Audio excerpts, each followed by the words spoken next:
for maybe 10-15 seconds until you move to stage front.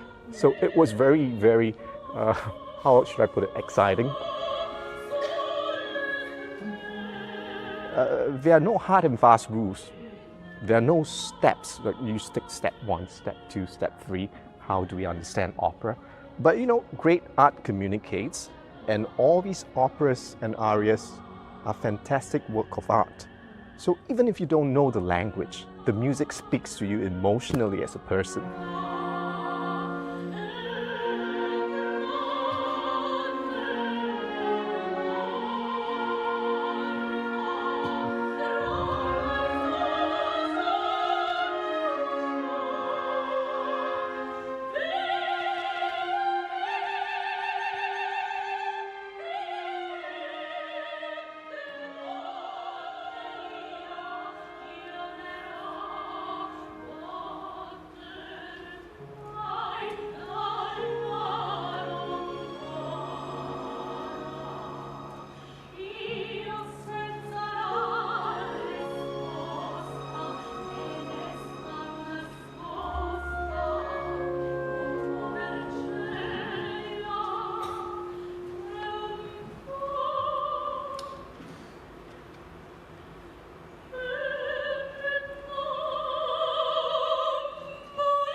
Hi everyone, I'm Gena from the Singapore Lyric Opera and welcome back to SLOchillOut.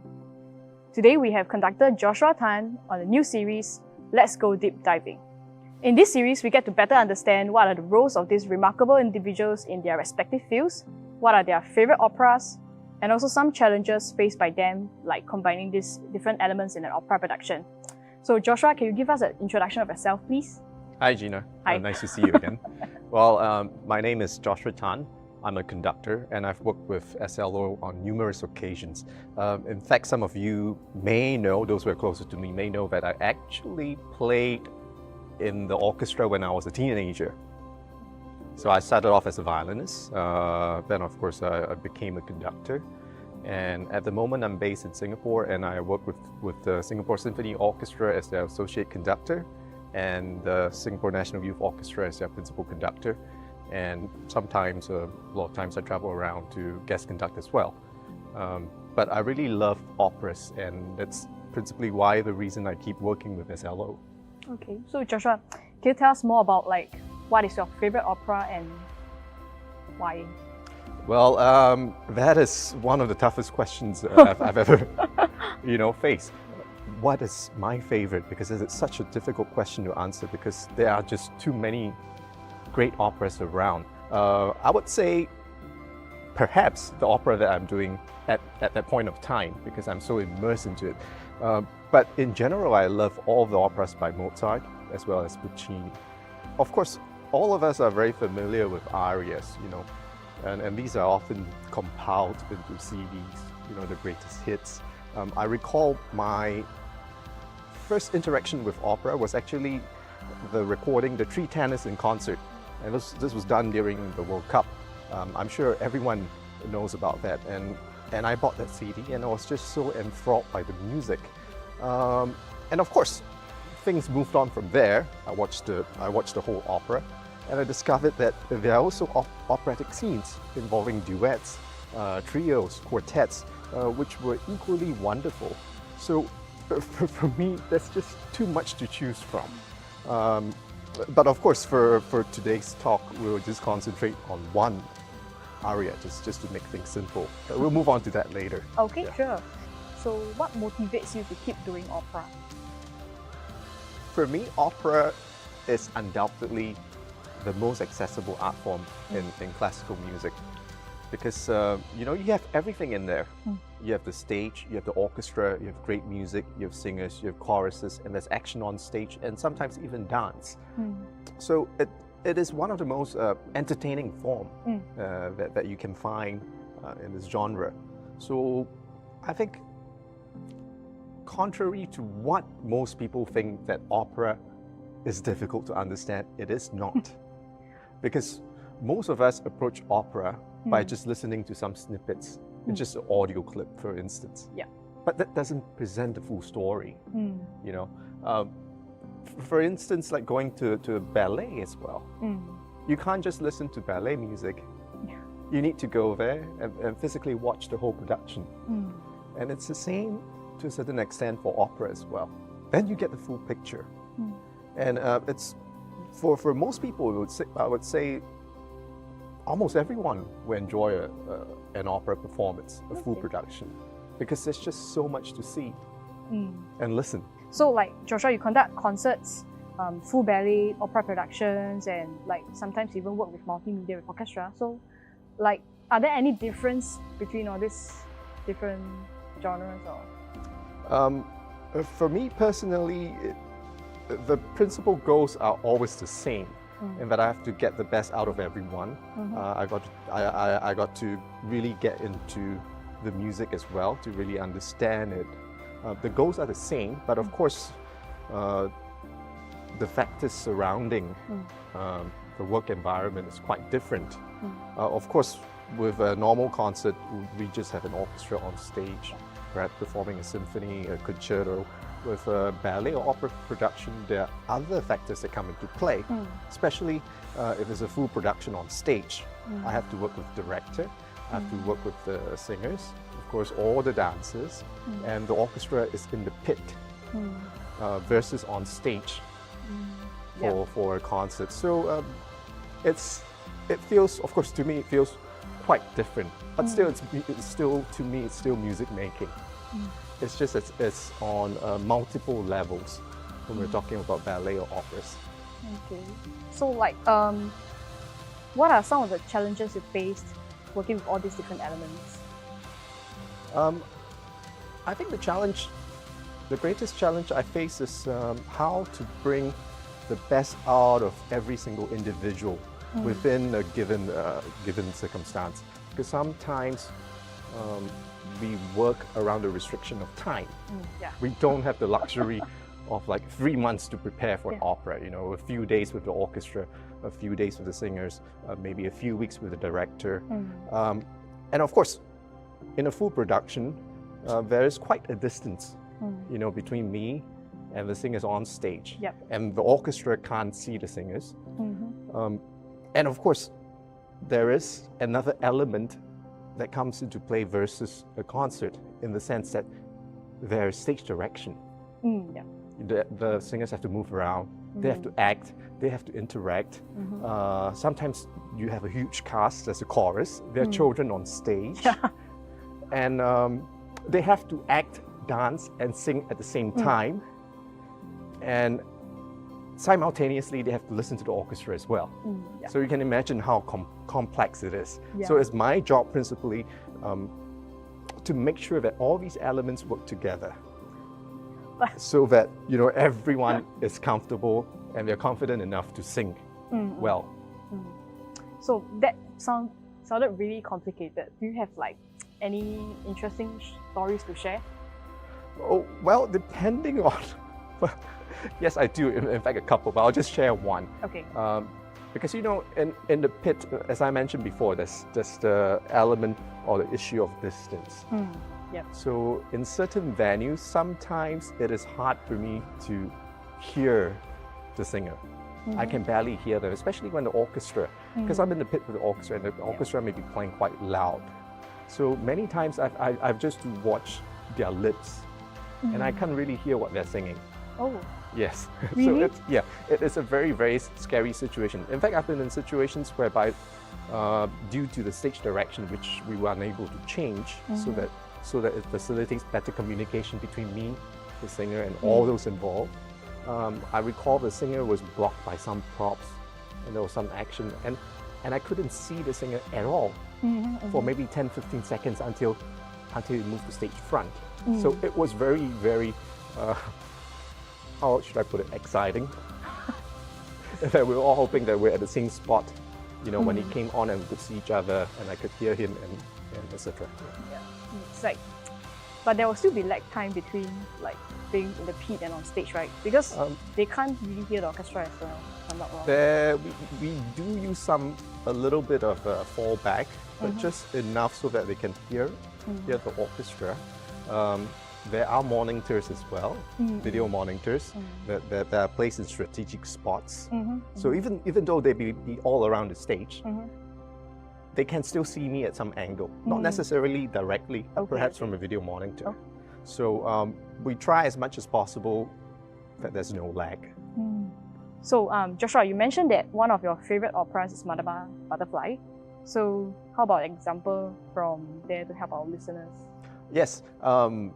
It is one of my most favorite operas, and a number in there, an aria called Bel di Vedremo. I'm sure a lot of people are familiar with because it's so popular. So let's just take that as an example, and I can elaborate from there. How does one approach an aria, or how does one get prepared to understand a little bit more about it? I think before we go into actually listening to it, it helps to understand what happens before Cho-Cho-san sings that, because Madama Butterfly, the main character is Cho-Cho-san. And this aria happens just right at the beginning of Act 2, which takes place 3 years after Act 1.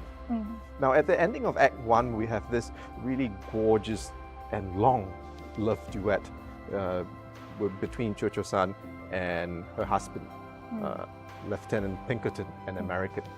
So just to give you a background about the story, I'm sure most of us will know the story. Yeah, an American naval officer comes in, looks for a house to rent.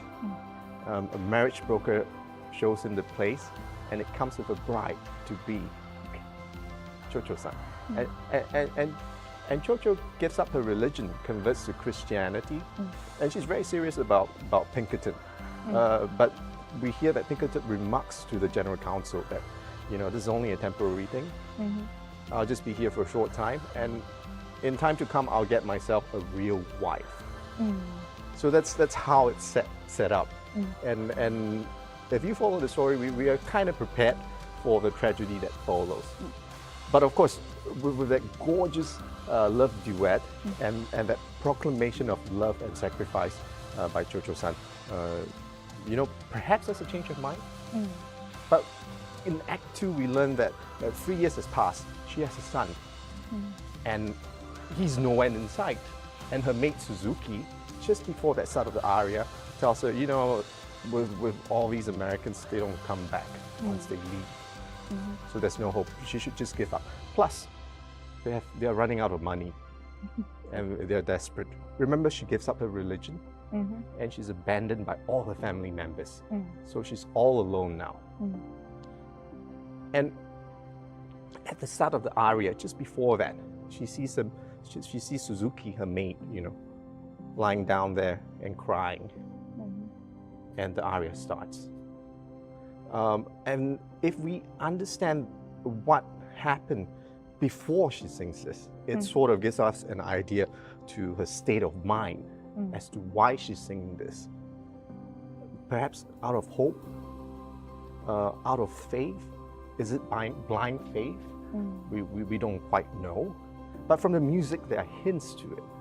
You know, whether it's in the minor mode or the major mode. And the next step one can take is to research the lyrics or the language. And if one has an idea of what she's singing, the music actually gives hints to the inner psychological emotions or predicts what's to come. And I believe once you hear it in this different light, you'll discover a lot of new things. You know, knowing the context of what happens before the character sings the aria is of course very helpful. Another layer that perhaps you may want to explore is actually a historical part of it. Because we are all products of our time. You know, composers are influenced by what's happening around them during that time. And how did this opera come into existence? Where did he get that idea for it?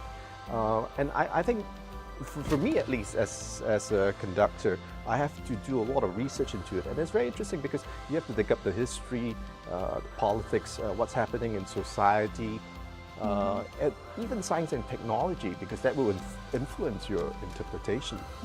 And I think if you have an overall picture of that, that will make you better understand why certain things are happening in that opera.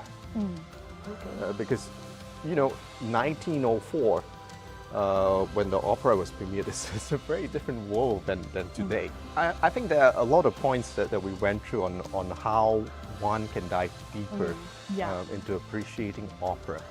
And this does not only apply to that example that we've shown, but I think it applies to any opera or any music as well. I think most importantly, you have to give yourself an opportunity to come experience it live.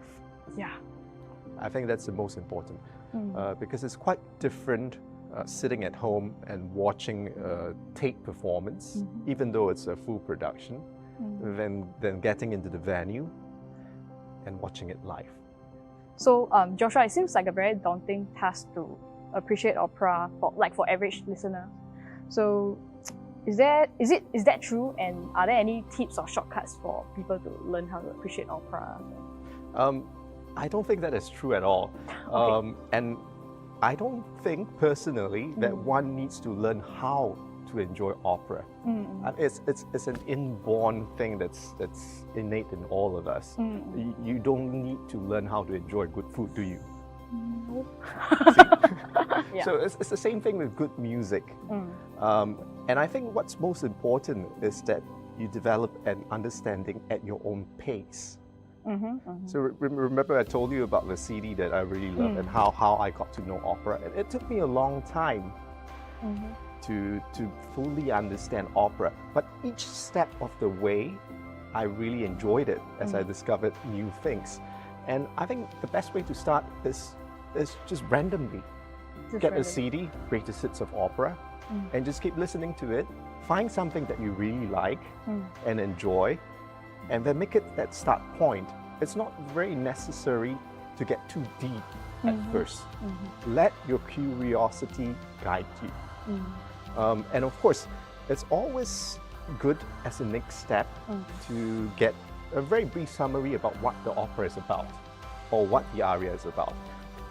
You know, during this COVID period, we aren't allowed to go into movie theaters, right? I have a friend who told me that he just goes online and reads the summary of a movie. Oh, okay. So instead of sitting down 3 hours to watch something, one just looks at the synopsis and decide whether it interests him or her. I think we can certainly do that for opera. And it is also necessary before you take the next step as well, just to know what the story is about. And then this gives you a context into what you're listening to. But you know, great art communicates, and all these operas and arias a fantastic work of art. So even if you don't know the language, the music speaks to you emotionally as a person. You can sort of guess what it's about. You know, you can somewhat guess what's the state of mind, the psychological state of mind that the person is in without knowing what she's singing, without knowing the language itself. Of course, what's most important is that we should take the next step to discover what it's about. And this will give you a better understanding as to why she's singing that and what she's trying to communicate. So I think my point is there are no hard and fast rules. There are no steps, like you stick step 1, step 2, step 3. How do we understand opera? For me, if you're a casual listener or even a serious listener, I would encourage you to do it at your own pace. Let your curiosity guide you. Okay. Because I think that's what's most important. Music is a hobby as well, you know, for a lot of us. And it's interest driven. And I believe with such great music, if you enjoy it, you make the attempt to go understand it better. And in today's very connected world, it's very easy to find information just online. You just Google it. Okay, thank you for sharing that. And I think it's very helpful for our viewers out there to know about all these things, because I think in Singapore it's not that we don't really get a lot of opera goers. Yeah, I think the main barrier is that people think that it is very hard to understand. Yes. Yeah. It's not. Especially in the foreign language. And then, I don't know, but I think the length of the opera sometimes affects how people think. Well, you know, the best thing about opera is not like watching a movie whereby you can just have a 2 or 3 minute snippet and just watch it repeatedly. But with an opera aria, you can. You know, you can listen to it repeatedly, many times, if you like, and you never get tired of it because it's great music. What do you see Singapore in like 10, 20 years time? Like how opera will be part of Singapore? Well, I'm not an oracle, so I can't predict the future. But definitely at the present, we are getting more and more outstanding local singers. There's a mushrooming of smaller opera companies as well. So the future definitely looks bright. I think Singapore audiences deserve to regularly watch big productions of opera in the grand tradition, of course. And putting up a decent opera production, as we all know, is extremely costly. But as an artist and you know, as or other opera companies or the SLO, even as an individual myself, I think our responsibility really lies in carrying this message to the masses, to people who have not heard opera at all. Thank you for the very insightful session, Joshua. So to our viewers out there, if you have any questions for Joshua, just feel free to drop them in the comments below. So next week, we will be having a very special guest, a local composer from Singapore. So stay tuned and goodbye.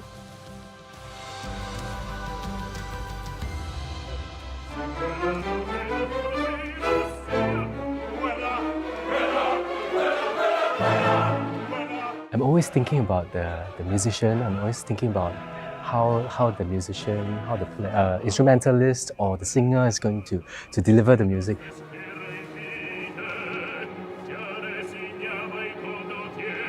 Pa, pa, pa, pa.